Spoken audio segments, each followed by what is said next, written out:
16장 본문을 가지고 사람의 방법과 하나님의 방법이라는 제목으로 말씀을 증거하고자 합니다.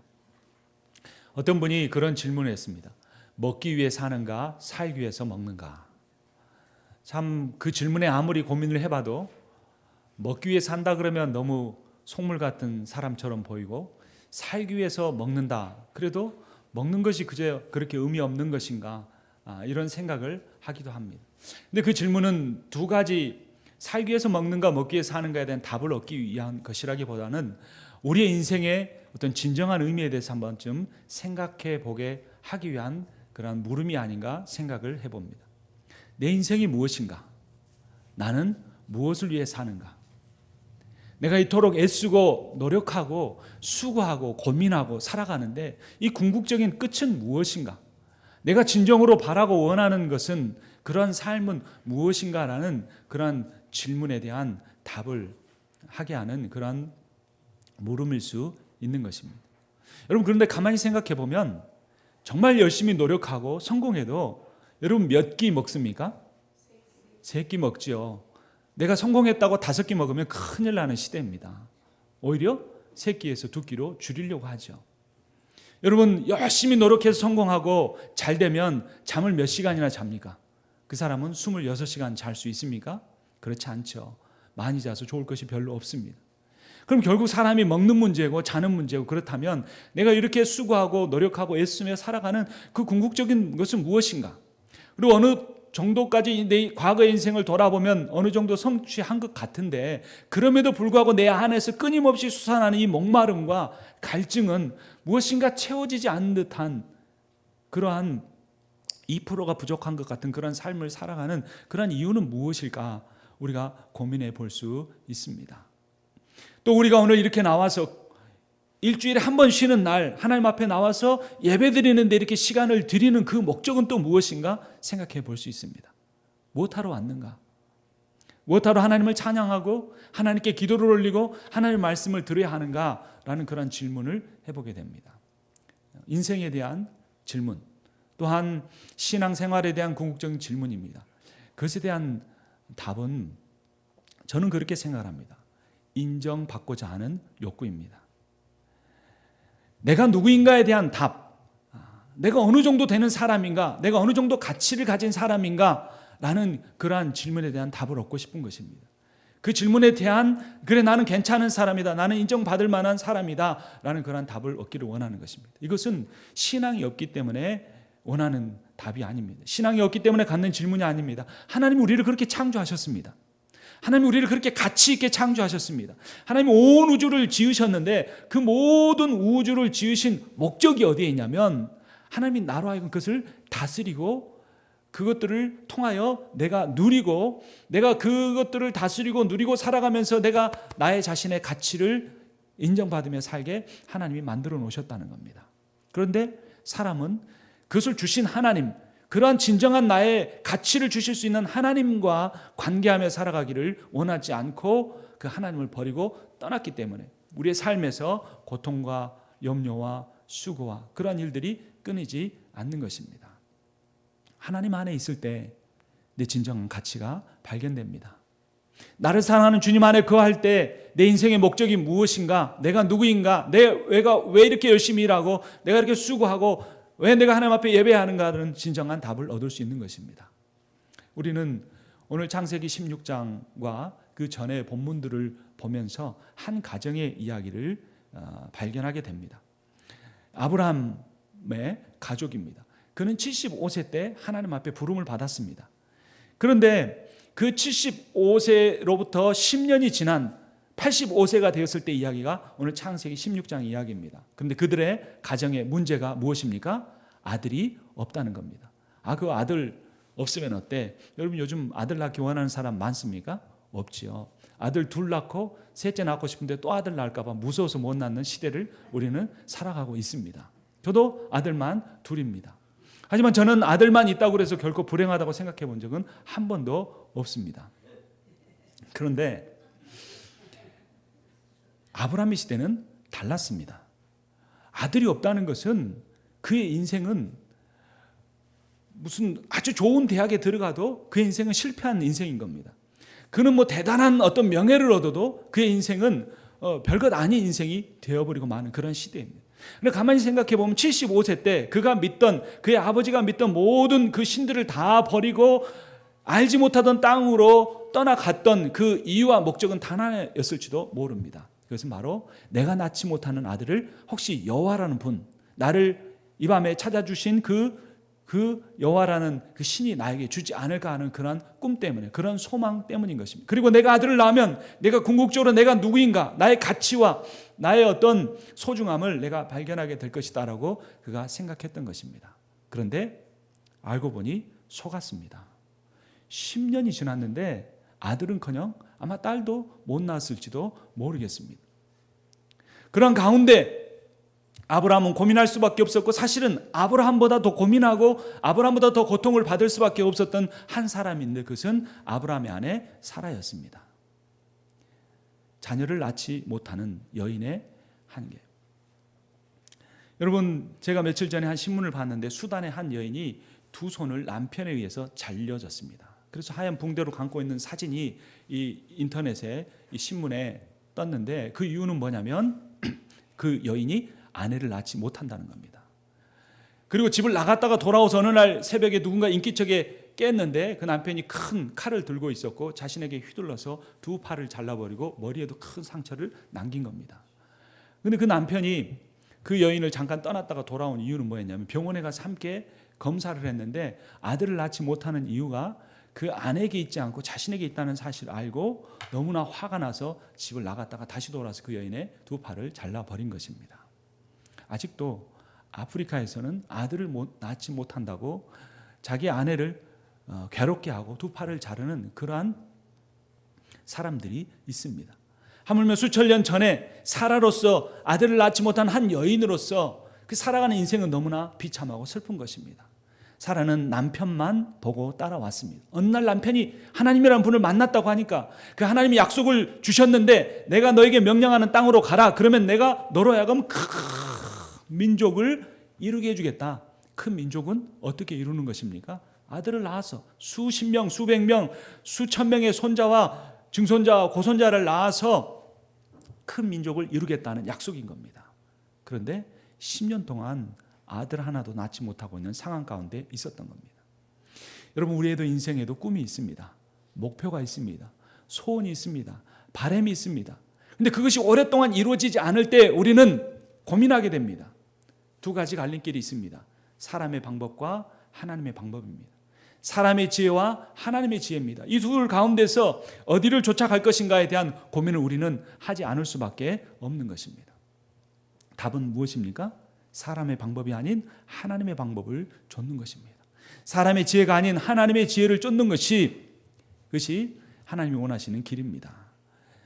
우리가 사람의 방법이 아닌 하나님의 방법을 쫓기 위해서 우리가 기억해야 될 일이 세 가지 있는데, 첫 번째는 멀리 보고 가야 한다는 것입니다. 여러분, 사람의 방법은 당장 효과가 있지만 오래가지 않습니다. 그래서 하나님 방법을 쫓는 사람은 멀리 보고 가는 겁니다. 여러분, 얼마 전에 인천대교에서 김포 쪽에서 인천공항으로 건너가는 큰 다리에서 백중추돌 사고가 있었습니다. 자동차가 100대가 연속해서 부딪힌 겁니다. 여러분, 앞차가 부딪히는 걸 보면 속도를 줄이고 이렇게 멈춰서 갈 텐데 왜 이렇게 100대나 되는 이 자동차가 추돌을 한 걸까요? 그것은 그날 인천대교에 한 치 앞을 내다볼 수 없는 안개가 자욱하게 끼었기 때문입니다. 앞을 내다볼 수 없기 때문에, 먼 거리를 볼 수 없기 때문에, 바로 앞에만 보고 갈 수밖에 없었기 때문에 앞에서 뭔가 쿵쿵 소리가 나는데도 불구하고 왜 그러지 하면서도 100대의 차가 연속해서 부딪히는 그러한 불행한 사고가 난 것입니다. 여러분, 신앙생활에서도 인생에서도 멀리 보지 못하면 안 됩니다. 당장 이게 효과가 있고 당장 이게 나를 높이는 것 같고 당장 이게 내 꿈을 이루는 것 같아도 그것이 하나님의 방법이 아니면 우리가 그 길을 택하지 않아야 합니다. 그리고 하나님께서 해주시기를 기다리는 삶을 살아야 하는 것입니다. 하지만 사라는 기다릴 수가 없었습니다. 왜냐하면 남편이 이제 85세가 되었고 10살 정도 차이가 나는 자신, 도저히 아이를 낳을 수 없는, 경수가 끊어진 그러한 상황 가운데 있었기 때문에 아무리 하나님이라도 이를 이루실 수 없을 것이라고 생각하고 사람의 방법을 사용하고 더 이상 기다리지 못한 것입니다. 그런데 그러한 하나님의 방법을 기다리지 못하고 사람의 방법을 사용한 것은 사람만이 아니었습니다. 16장 바로 앞장 15장을 보겠습니다. 15장 2절 말씀입니다. 우리 함께 읽겠습니다. 아브라함이 이르되 주 여호와여 무엇을 내게 주시려 하나이까? 나는 자식이 없사오니 나의 상속자는 이 다메섹 사람 엘리에셀이니이다. 이게 한 5년 전에 있었던 이야기입니다. 80세쯤 되었을 때 자기 스스로 아들을 낳을 수 있는 그러한 이제 시기가 지났다는 것을 아브라함이 깨닫게 되고 하나님 앞에 가장 충실한 종인 엘리에셀을 데리고 양자를 삼아서 내 민족을 이루게 하면 안 되겠느냐고 하나님 앞에 말씀을 드렸던 것입니다. 아브라함이나 사라나 하나님의 때를 기다리지 못하는 것은 마찬가지였습니다. 그리고 그 아내 사라가 하가를 취해서 자식을 낳으라고 하니까 아브라함은 그녀의 말을 듣고 그것이 하나님의 방법이 아니고 사람의 방법이라는 걸 알면도 불구하고 그것을 따라갔습니다. 여러분, 우리나라 말에 부창부수라는 말이 있습니다. 남편이 하는 대로 아내가 따라가고, 또는 아내가 하는 대로 남편이 하는 대로 아내가 따라가는, 아내가 하는 대로 남편이 따라가는 그러한 삶을 말하는 것입니다. 여러분, 한쪽에서 신앙에서 벗어나면 다른 한쪽에서 신앙의 권면을 해줘야 합니다. 그래야 함께 사람의 방법으로 치우쳐버리지 않고 하나님의 방법을 따라갈 수 있는 것입니다. 그러나 사라가 인간적인 방법을 고안해냈을 때 그의 남편 아브라함도 그 인간적인 방법을 따라가고 마는 것입니다. 인간적으로 생각해보면 이해가 가고 충분히 납득이 갈 만합니다. 왜냐하면 10년이나 기다렸기 때문입니다. 강산이 한번 바뀔 만큼 기다려 주었기 때문입니다. 하지만 중요한 것은 내가 생각하기에 얼마나 기다렸느냐가 아닙니다. 중요한 것은 하나님의 때가 얼마나 가까이 왔느냐 하는 것입니다. 내가 얼마나 참았는가, 내가 얼마나 인내했는가, 내 한계가 아니라 하나님의 때가 어느 만큼인가, 그것을 볼 수 있는 영적인 눈을 가져야 한다는 것입니다. 여러분, 물이 몇 도에서 끓습니까? 섭씨에서 100도에서 끓습니다. 그런데 99도까지 갔을 때 어떤 조짐이 보입니까? 그렇지 않습니다. 아무런 변화가 보이지 않다가 딱 100도가 되면 물이 불불 끓게 되는 것입니다. 여러분, 증기기관차의 기관이 움직이기 시작하는 온도는 213도입니다. 212도에서 조금 기관차를 움직이게 하고 213도에서 확실하게 가게 하는 것이 아니라 212도까지는 조금도 증기기관차의 기관이 작동하지 않다가 213도가 될 때 움직이기 시작하는 것입니다. 내가 물을 끓이기 위해서 얼마나 장작을 집어넣었는데 물이 끓지 않다니 라고 하면서 자기가 얼마나 수고했는가를 가지고 물을 끓게 하려고 할 수는 없는 겁니다. 물이 끓게 되려면 내가 얼마나 수고했는가가 아니라 얼마나 기다렸는가가 아니라 100도가 됐느냐 안 됐느냐, 그것을 볼 수 있는 과학적인 지식이 있어야 되는 겁니다. 하나님 우리에게 약속을 주셨지만 그 약속이 이루어지게 되는 것은 내가 얼마나 기다렸는가, 내가 얼마나 수고했는가가 아니라 하나님의 때가, 그 영적인 온도가 100도가 됐느냐 안 됐느냐, 그것을 보는 눈이 있어야 되는 겁니다.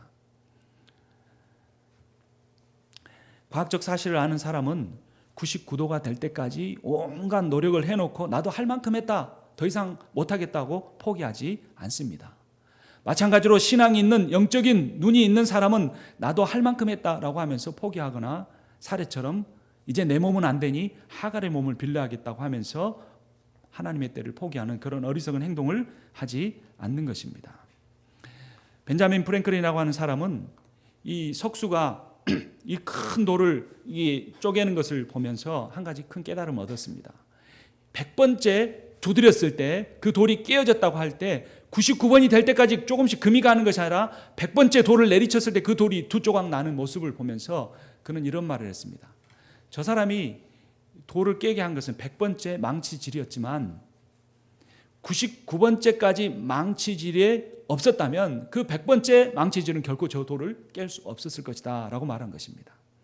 여러분, 아직 하나님의 때가 되지 않아서 조금도 변화가 없지만 큰 돌을 조각을 내야 되는데 조금도 그 변화가 되지 않는 것 같지만 100번째 망치질 할 때 그 돌이 깨어지는데 그 99번까지의 망치질이 의미 없는 것이 아니고 그 돌을 조금씩 군열이 가게 했던 것처럼 우리 인생에 참 때로는 포기하고 싶고 저는 내려놓고 싶고 낙심하고 싶고 그런 마음 가운데 있더라도 내 그 모든 기다림을 하나님께서 헛되이 하시는 것이 아니라 그것을 영적으로 차곡차곡 다 쌓아서 하나님의 때가 이르렀을 때 하나님의 역사를 이루어 주신다는 것입니다.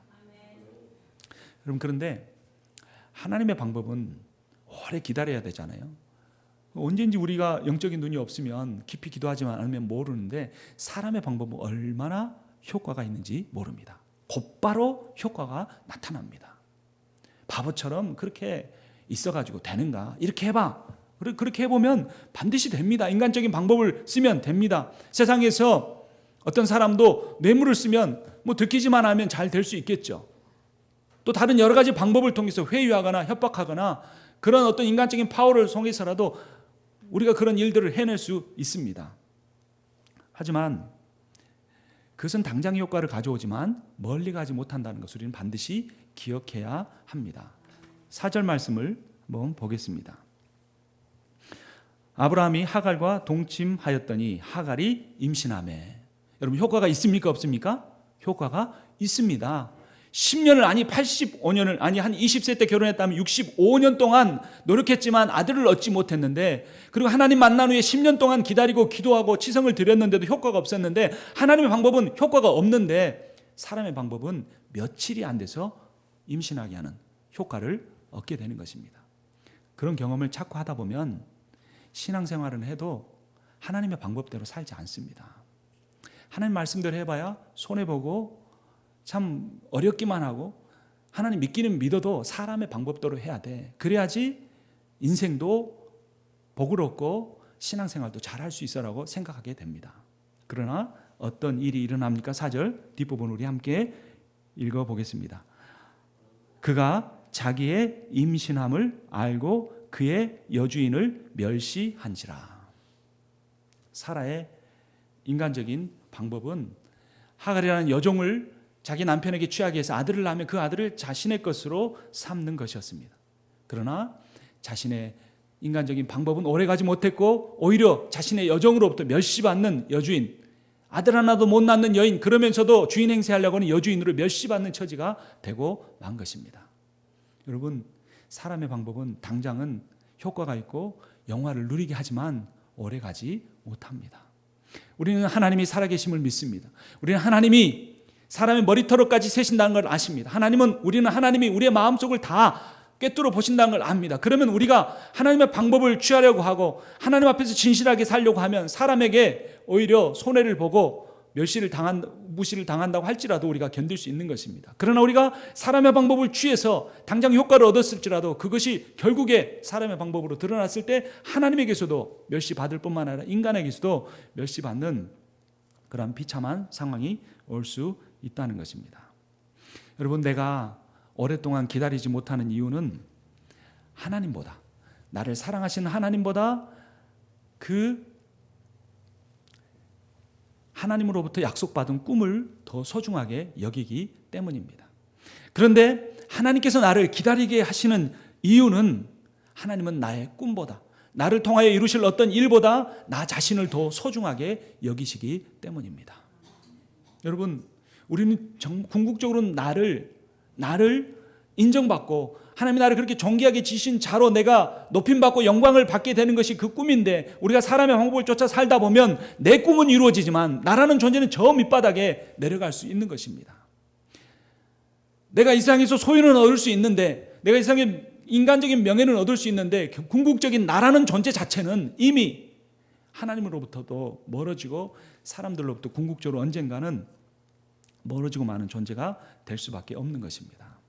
하나님 우리에게 기다림의 시간을 주신 것은 하나님께서 우리에게 주신 그 꿈을 이루실 능력이 없기 때문이 아니고 그 기다림의 시간을 통하여서 나를 빚어가기를 원하시기 때문인 것입니다.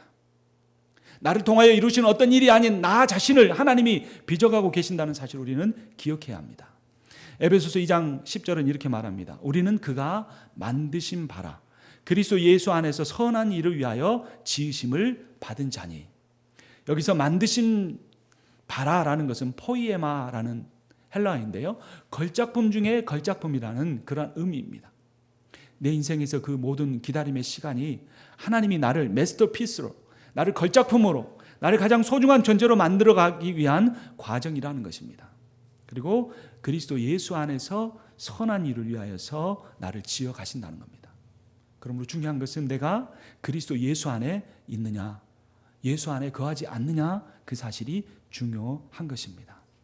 내가 아직도 기다려야 하는 이유는 내가 한 발은 예수 그리스도 안에 들여놓았지만 다른 한 발은 세상 가운데 있기 때문입니다. 하나님이 원하시는 것은 그 나머지 한 발까지 예수 그리스도 안에 옮겨서 온전히 그리스도를 신뢰하고 그분을 따라가는 사람으로 만드시기 위해 나를 기다리고 계시는 것입니다.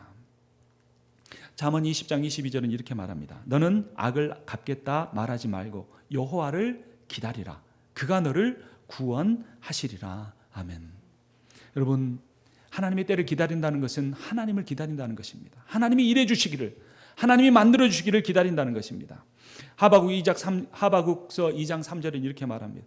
이 묵시는 정한 때가 있나니 그 종말이 속히 이르겠고 결코 거짓되지 아니하리라. 비록 더딜지라도 기다리라.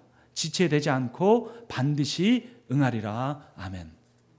여러분, 하나님은 반드시 나를 존귀하게 만들어 주실 것입니다. 하나님 반드시 나를 높여 주실 것입니다. 거기에 하나님이 다시는 단서는 딱 하나인 것입니다. 사람의 방법을 사용하지 마라. 그것을 내려놓아라. 하나님의 방법을 기다리라. 하나님의 방법을 취하라. 그것이 비록 더뎌 보이고 그것이 돌아가는 길처럼 보이고 어려워 보여도 하나님의 방법을 취하라라는 것입니다. 두 번째는 타인의 입장에서 생각하라라는 것입니다. 여러분, 우리의 인생의 궁극적인 목적이 무엇이라 그랬습니까? 내가 하나님의 인정을 받고 하나님 앞에서 온 우주 만물을 통하여서 존귀한 그러한 사람이 되는 것이라고 그랬습니다. 그렇다면 우리 역시 그것이 우리의 인생의 목적이고 신앙생활의 목적이라면 우리 역시 다른 사람을 수단으로 여기지 않아야 합니다. 다른 사람을 목적으로 여길 수 있어야 합니다. 그러나 사라는 어떻게 했습니까? 하갈을 자신의 인생의 수단으로 사용했습니다. 2절 말씀을 보겠습니다. 사레가 아브라함에게 이르되 여호와께서 내 출산을 허락하지 아니하셨으니, 누구의 출산이라고 말합니까? 내 출산이라고 말합니다. 하나님의 출산이 아니라 당신의 아들 얻음이 아니라 내 출산이라고 말합니다. 허락하지 아니하셨으니 원하건대 내 여종에게 들어가라. 누구의 여종이라고 말합니까? 내 여종이라고 말합니다. 내가 혹 그로 말미암아 자녀를 얻을까 하노라 라고 말합니다. 아브라함, 당신이 그녀로 말미암아 자녀를 얻는 것이 아니라 내가 하갈로 말미암아 자녀를 얻으리라 라고 말합니다. 그러니까 하갈은 단지 인생의 수단에 불과했습니다. 그렇기 때문에 그가 그의 여종으로부터도 멸시를 받는 것은 당연했지만 그러한 상황에 처하자 사레는 다시 이렇게 말합니다. 5절 말씀, 창세기 16장 5절 말씀 함께 읽겠습니다. 사레가 아브라함에게 이르되 내가 받는 모욕은 당신이 받아야 옳도다. 내가 나의 여종을 당신의 품에 두었거늘 그가 자신에게 임신함을 알고 나를 멸시하니 당신과 나 사이에 여호와께서 판단하시기를 원하노라. 한 번도 하나님께 기도하지 않았고 하나님의 방법을 버리고 사람의 방법을 취했던 여인이 자기가 어렵게 되자 당신과 나 사이에 여호와께서 판단하시기를 원한다라고 말합니다. 사람을 존귀하게 여기지 않으면 나도 존귀함을 받을 수가 없습니다. 아브라함 역시 어떻게 합니까? 6절을 보면 함께 읽겠습니다. 아브라함이 사라에게 이르되 당신의 여종은 당신의 수중에 있으니 당신의 눈에 좋을 대로 그에게 행하라 하매 사라가 하갈을 학대하였더니 하갈이 사라 앞에서 도망하였더라. 아브라함 역시 하나님 나라의 꿈을 가지고 있었고 하나님께서 처음 12장에서 그를 부를 때 너로 인하여 모든 민족이 열방이 복을 얻게 하려는 하나님의 그러한 소명을 받았음에도 불구하고 자신의 집안 안에 있는 하갈이라는 여종을 수단으로 여기고 자신의 아내의 행동이 잘못된 것을 알매도 불구하고 그녀를 당신의 마음대로 취하라라고 하면서 자신이 아내로부터 받을 그러한 불평과 그러한 원망의 말들을 피해 가려고 했던 것입니다. 여러분, 하나님은 이렇게 말씀하십니다. 그러므로 이스라엘 하나님 나 여호와가 말하노라. 내가 전에 내 집과 내 조상의 집이 내 앞에서 영원히 행하리라 하였으나 이제 나 여호와가 말하노니 결단코 그렇게 하지 아니하리라. 나를 존중히 여기는 자를 내가 존중히 여기고 나를 멸시하는 자를 내가 경멸하리라. 여러분, 누가 하나님을 멸시하는 사람입니까? 다른 사람을 멸시하는 사람이 하나님을 멸시하는 사람입니다. 그리고 그렇게 다른 사람을 멸시함으로써 하나님을 멸시하면 결국 하나님께서도 그 사람을 멸시하겠다고 말씀하십니다. 여러분, 우리나라 말에 역지사지라는 그러한 표현이 있습니다. 무슨 뜻입니까? 처지를 바꾸어서 생각해 보는 것입니다. 내 입장에서만 생각해 보면 내가 억울하고 내가 다 당한 것 같지만, 그 사람의 입장에서 내가 그 사람으로 생각해서 보면 내가 전에 이해할 수 없었던 그 사람의 아픔과 어려움도, 그의 처지에 대해서도 이해할 수 있게 된다는 것입니다. 그런데 그 위대한 신앙의 인물이라고 했던 아브라함조차도 이 역지사지의 신앙을 갖지 못하고 그의 아내 사라 역시 그러한 마음을 갖지 못했습니다. 때로는 저 역시 목회자로서 목회를 한다는 것은 자기를 희생하고 그런 다른 사람의 자기의 삶을 드린다는 그러한 비전 때문에 이 길까지 온 사람인데도 불구하고 성도들의 똑같은 입장이 되어 생각하지 못하는 저 자신의 모습을 발견하게 됩니다. 그 사람의 입장이 되어보지 못하면 그 사람의 안타까운 그런 마음을 알지 못하고 고통을 다 알지 못하고 그를 위해서 기도를 할지라도 피상적인 기도밖에 할 수 없는 것입니다. 멀리 있는 성도에 대해서만 아니라 때로는 제 아내에 대해서도 언제나 제 입장에서만 생각하지 아내의 입장에서 깊이 생각해보고 그 처지를 이해하려고 하지 못하는 때가 참 많습니다. 그런데 그 입장을 바꿔서 생각해보면 참 그 사람 인생이 안타깝고 궁일이 여겨질 수밖에 없는 것입니다. 하갈은 이집트 출신의 노예였습니다. 아브라함도 사라도 그런 믿음의 조상으로 부름받은 사람이었지만 하갈은 이방인의 여인으로서 종살이하는 처지였습니다. 그리고 자신의 남편을 만나 행복한 인생을 살아가야 되는데 85세나 되어버린 한 늙은 남자에게 아들을 낳아주기 위해서 첩으로 들어가는 그러한 도구로 사용되었던 것입니다. 그런 한 여인의 기구한 삶에 대해서 이해할 수 없고 그 사람의 입장이 되어 생각하지 못하는 그 두 부부가 어떻게 하나님의 주신 그 꿈을 이룰 수가 있었겠습니까? 여러분, 내가 다른 사람을 존귀하게 여길 때 내가 하나님으로부터 존귀함을 얻게 됩니다. 내가 다른 사람을 사랑하는 그 마음을 가질 때 하나님이 나를 얼마나 사랑하신가를 내가 깨달을 수 있게 되는 것입니다. 여러분, 그럼 우리는 우리의 지혜를 버리고 하나님의 지혜를 쫓아야 합니다. 그런데 하나님의 지혜를 쫓으려고 할 때 우리 마음 가운데 드는 생각들이 있습니다. 그것은 뭐냐면 하나님에 대한 원망입니다. 2절 말씀을 다시 한번 보겠습니다. 함께 읽겠습니다. 사레가 아브라함에게 이르시되 여호와께서 내 출산을 허락하지 아니하셨으니, 거기까지 보겠습니다. 사레가 누가 자기의 출산을 허락하지 아니하였다고 말하고 있습니까? 여호와께서. 근데 여러분, 표준 세번역을 보면 조금 더 강력하게 원문을 번역합니다. 주께서 나에게 아이를 가지지 못하게 하시니라고 말합니다. 하나님이 방해꾼이라는 겁니다. 나는 충분히 아들을 낳을 수 있는 능력이 있고 건강한 여인인데 하나님이 막으셨다는 겁니다. 아니, 아브라함이 하나님의 말씀을 쫓아오지만 않았어도 우리가 갈대아 우리에 있었으면 자녀를 낳고 번창했을 건데 저 남편이 그 여호와 신앙 따라서 나도 거기 따라왔다가 인생이 망해버렸다고 하는 그런 마음이 그녀 가운데 있었던 것입니다. 그러면서 그 이후에 내 출산, 내 여종, 내가 자녀를 낳을 것이라고 하는 자기중심적인 그러한 표현들을 그의 남편에게 쏟아내었고 아브라함도 그것을 받아주었던 것입니다. 여러분, 하나님은 우리를 사랑하십니다. 하나님 우리를 위한 놀라운 계획을 가지고 계십니다. 그런데 그 하나님의 놀라운 계획과 하나님의 사랑은 궁극적으로 우리를 그러한 존귀한 존재로 만들어 가시는 것인데 그 과정 중에서 잠깐 기다리게 하고 잠깐 어렵게 하고 잠깐 시험을 당하게 해서 그것을 통해서 나를 만들어 가시는데 그것 때문에 하나님 나를 사랑하지 않으셔. 하나님이 잊지 않으셔. 하나님이 내 인생을 이렇게 만드셨어. 하나님이 나에게 그 문제를 일으키셨어라고 하는 생각들이 우리 가운데 있는 것입니다. 그러니까 하나님의 지혜를, 하나님의 방법을 좇지 못하는 것입니다. 사실 문제가 겉으로 드러나는 것은 인간관계에서 드러나고 인간관계에서 티격태격하는 것 같고 내가 인간관계에서 다른 사람의 입장에서 생각해보지 않는 것 같지만 그 모든 궁극적인 뿌리는 하나님에 대한 불신과 원망에서 시작이 된다는 겁니다. 하나님에 대한 신앙이 수그러들 때 그렇게 되는 겁니다.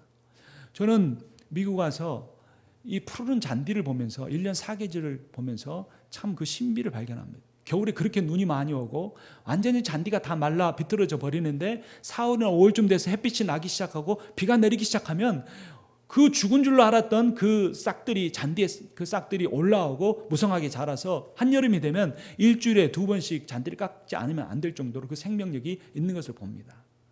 겉으로 드러나는 것이 중요한 것이라 안에 있는 뿌리가 중요하다는 것입니다. 왜 우리가 하나님의 지혜를 쫓지 못하고 내 지혜를 쫓아서 살고 그 자기 지혜를 쫓다가 실패해도 우리가 거기서 벗어나지 못하냐면 하나님을 깊이 신뢰하지 못하기 때문인 것입니다. 여러분, 하나님을 붙들어야 합니다. 하나님의 지혜를 끝까지 우리가 쫓아야 합니다. 그런데 하나님의 지혜를 쫓다 보면 참 어려운 마음이 들 때가 많습니다. 왜냐하면 성경에서는 저주라라고 말합니다. 성경에서는 손해보라라고 말합니다. 성경에서는 사랑하라고 말하는데 누구까지 사랑하라고 합니까? 원수까지 사랑하라고 합니다. 어떻게 원수를 사랑합니까? 그래서 하나님의 지혜를 좇을 수가 없는 것입니다. 고린도전서 1장 18절에 이렇게 말합니다. 십자가의 도가 멸망하는 자들에게는 미련한 것이요 구원을 받은 우리에게는 하나님의 능력이라. 기록된 바 내가 지혜 있는 자들의 지혜를 멸하고 총명한 자들의 총명을 폐하리라 하였으니 하지혜 있는 자가 어디 있느냐, 선비가 어디에 있느냐, 학자가 어디에 있느냐, 이 세대의 변론가가 어디 있느냐. 하나님께서 이 세상의 지혜를 미련하게 하신 것이 아니냐. 십자가의 도가 세상 사람들이 볼 때는 미련하게 보인다는 겁니다. 미련하죠. 그 수치와 모욕을 당하고 조롱을 당하고 육체적인 말할 수 없는 고통을 당하고 자기의 생명까지 내어놓는 그의 삶이 십자가에 예수 그리스도의 죽음은 미련하고 어리석은 것뿐입니다. 그런데 우리 이렇게 믿는 사람들을 무엇이라고 부릅니까? 그리스도인이라고 말합니다. 그리스도의 사람이라고 말합니다. 그리스도 안에 거하면서 살기를 원하는 사람들이라고 말합니다. 우리가 여기 오늘 모여서 예배드리는 이유는 딱 한 가지입니다. 예수처럼 살기 위해서입니다. 그 외에 우리가 11조를 드리기 위해서 모이는 것이 아닙니다. 우리가 죄의 성수를 율법적으로 지키고 어떤 직분을 받기 위해서 사는 것이 아닙니다. 우리가 그리스도처럼 살기 위해서, 그리스도께서 나를 위해서 부어주신 희생과 사랑이 나를 구원했으므로 그 희생과 사랑에 감격해서 나도 예수처럼 살겠다고 하는 것입니다. 우리가 만약 예수처럼 살지 못한다면 우리가 드린 모든 예배와 우리가 모든 드린 물질은 하나의 가치도 없습니다. 그것은 완벽하게 살아야 한다는 의미가 아닙니다. 율법을 다 지키는 성인 군자가 되라는 것은 아닙니다. 적어도 내 마음속에서 깨달음은 있어야 한다는 겁니다. 적어도 내 마음속에 인정은 있어야 된다는 겁니다. 내가 행동으로 못 옮기고 말로 못 옮기고 그렇게는 못할지라도 내 마음속에 하나님의 방법이 있습니다. 십자가의 도가 진정한 지혜이다. 다른 사람을 사랑하고 다른 사람을 용서하고 받아들이고 그 사람의 입장이 생각하는 것이 맞는 것이다. 그런데 나는 그렇게 하지 못한다 라고 하면서 안타까워하는 마음이라도 우리 가운데 있어야 되는 겁니다. 그런데 그 마음조차 없이 사례가 한 것처럼 남편을 책망하고 아브라함과 사례가 한 것처럼 그 하갈에게 책임을 지어서 광야로 내쫓아 버리는 그러한 삶은 오늘날 많은 그리스도인들이 믿는다고 하면서 세상 사람들보다 더 부족하게 사는 모습과 똑같은 것입니다. 이동현 목사라고 하는 분이 요즘 인터넷에 많이 기사에 그 대상이 됩니다. 청소년 사역자로 한국에서 탑을 달리는 사람이었습니다. 그런데 한 10여 년 전의 이야기지만 고3이었던 한 여학생을, 가장 변화가 되고 가장 헌신적이던 한 여학생을 거의 3년에서 4년 동안 성적인 착취의 대상으로 삼았다는 것입니다. 그것이 밝혀졌습니다. 드러났습니다. 가장 능력 있는 목사였습니다. 카리스마가 있는 목사였습니다. 수많은 청소년들을 인터넷과 또는 어떤 그런 게임과 또 세상적인 그런 삶에서 돌이키게 한 그런 사람이었습니다. 그런데 그런 정작 그가 실제적인 삶에서 감춰진 이면에서는 정말 힘없는 여학생을 온갖 하나님의 말씀으로 협박하고 회유해서 3, 4년 동안 그를 자신의 그러한 쾌락의 대상으로 삼은 것입니다. 그런데 그 목사에 대해서 한 학자가 쓴 글이 있었습니다. 이런 내용입니다. 나는 목사든 신학교 교수든 유명해지려는 욕망에서 자유한 사람을 거의 보지 못했다. 모두 굶주린 인정 욕구를 채우기에 허덕이고 있다. 우리가 하는 모든 일 저변에 이 욕구가 강하게 작용한다. 하나님의 말씀을 증거하기 위해서 그 쓰임 받는다는 것이 아니라 그 설교를 통해 많은 청소년들이 돌아오고 자기를 능력 있는 목회자로 여기고 따르는 제자들의 모습을 보면서 나는 괜찮은 사람이라고 하는 그런 인정 욕구를 늘 누리려고 했던 것입니다. 그런데 문제는 그렇게 많은 사람들이 자기에게 환호하고 자기를 따름에도 불구하고 자기의 실제 내면에는 진정한 충만이 없고 자기 스스로 생각해 봤을 때도 자기가 가치 있는 존재가 되지 못한다는 그러한 허탈감이 있었던 겁니다. 그러니까 세상에서 받는 그런 인정과 자기 내면에 있는 그 허탈감 사이의 큰 공백을 세상에 아무것도로 채울 수 없어서 한 가장 불쌍한 여학생을 취해다가 성적인 만족을 얻으면서 자기의 그 허탈감을 채우려고 했던 겁니다. 그래서 그 교수는 이렇게 말합니다. 우리는 항상 이 욕망의 뒤안길에 도사리고 있는 음란의 덫에 걸릴 위험을 안고 있다. 유명해지려는 욕망에서 자유하지 못하는 우리 모두는 잠재적인 범죄자들이다. 그러니 우리 안에 도사리고 있는 인기에 대한 목마름과 인정 중독증을 겸손하게 직시하고 주님의 자비하심을 늘 구할 수밖에 없다라고 말을 했습니다. 종류는 다르고 정도는 다를 수 있지만 우리가 인생을 살아가는 대부분의 목적, 이렇게 땀 흘리고 수고하고 노력하고 애쓰는 목적에 다 그 저변에 보면 새끼 잘 먹으려고 하는 게 아닙니다. 더 많이 자려고 하는 게 아닙니다. 좋은 집 사려고 하는 게 아닙니다. 그 모든 행위의 저변에는 뭐가 깔려있냐면 그래 나도 괜찮은 사람이다. 그리고 나도 가치 있는 사람이다 라고 하는 그 인정을 받으려고 하는 마음이 있는 겁니다. 그런데 돈을 가지면 그런 인정이 올 줄 알았는데 없는 것입니다. 그러니까 마음이 더 공허해지는 겁니다. 비즈니스를 2개, 3개 늘려서 그런 어떤 인정받는 직함을 받게 되면 그 마음이 생길 줄 알았는데 그렇게 안 되는 겁니다. 그러니까 없었을 때보다 갭이 더 커지고 그 마음 속에 허탈감이 있는 겁니다. 그리고 이민 생활하면 더 그렇지 않습니까? 우리는 능력이 있고 우리는 더 많은 재능을 가지고 있음에도 불구하고 다른 나라에 살아 다른 문화에서 다른 언어 가운데 살기 때문에 인정받지 못하는 마음 가운데 있으니까 조금만 건드리기만 해도 말 한마디에도 상처받고 우리가 용서하지 못한 채로 살아갈 수밖에 없을지도 모르는 겁니다. 그런데 사실은 그런 어려운 가운데 살아가야 하는 인생이 더 복된 인생일 수 있습니다. 여러분, 아브라함은 정말 밑바닥까지 갈 때까지 간 인생입니다. 얼마나 그 추한 인생을 살았습니까? 그 여종을 취했다가 또 하나님 말씀 믿지 못해서 그 남종을 양자로 드리려고 했다가 또 애굽에 갔을 때는 자기 아내를 그 누이라고 속이고 하는 그런 모든 추한 모습이 다 성경에 발가벗긴 채로 드러난 사람입니다.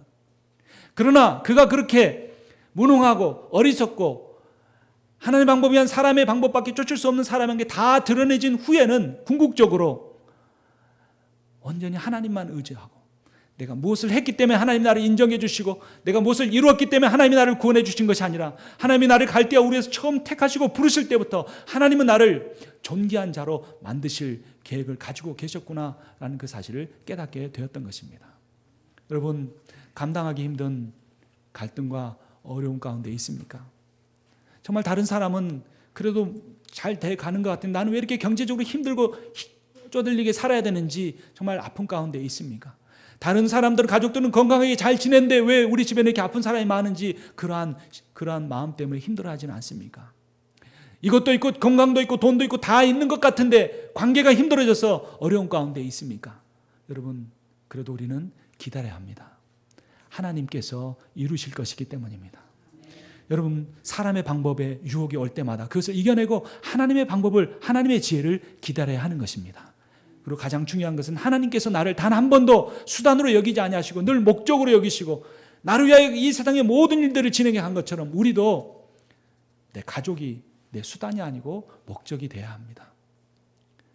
내 구역 식구들이 내가 하나님 앞에서 존귀한 존재처럼 저 사람도 존귀한 사람이란 것, 그 사람이 그렇게밖에 할 수 없었던 그 사람의 입장이 되어서 이해하려고 할 때 우리는 하나님이 우리를 얼마나 깊이 사랑하시고 하나님이 우리를 얼마나 길이 참으시고 하나님이 그럼에도 불구하고 영원토록 우리를 지키시고 보호하셔서 궁극적으로 하나님의 걸작품으로 만들어 가실 거라는 확신을 가지며 살 수 있을 것입니다. 기도하겠습니다. 살아계신 하나님 아버지, 은혜를 감사합니다. 인생의 모든 만물에 찍기보다 못한 저를 하나님께서 목회자로 부르시고 자격도 없고 어리석고 미련하고 욕망을 쫓아 살아가는 죄인을 오늘도 이 거룩한 날 주님의 거룩한 단위에 주님의 말씀 증거하게 하시니 감사합니다. 다른 사람이 아닌 제가 사람의 방법을 좇는 사람임을 주님 앞에 고백합니다. 제가 하나님의 때를 기다리기보다 늘 조급해하고 그저 인간적인 방법 수단을 생각해 내느며 시간을 보는 때가 많으면 죄인임을 주님 앞에 고백합니다. 아버지 하나님, 저를 불쌍히 여겨 주시옵소서. 아버지 하나님, 우리 공동체를 주님이여 불쌍히 여겨 주시옵소서. 아버지 하나님, 주님을 바라보며 주님의 때를 기다리기를 원합니다. 하나님 아버지, 사람의 방법을 내려놓고 주님이 무엇을 원하시는가, 아버지 하나님, 그 하나님의 지혜를 따르게 하여 주시옵소서. 이 말씀 주신 하나님께서 그렇게 살게 하여 주실 것을 믿사오며 예수 그리스도의 이름으로 기도합니다. 아멘. The Hymnal 341, 312장 찬송하겠습니다.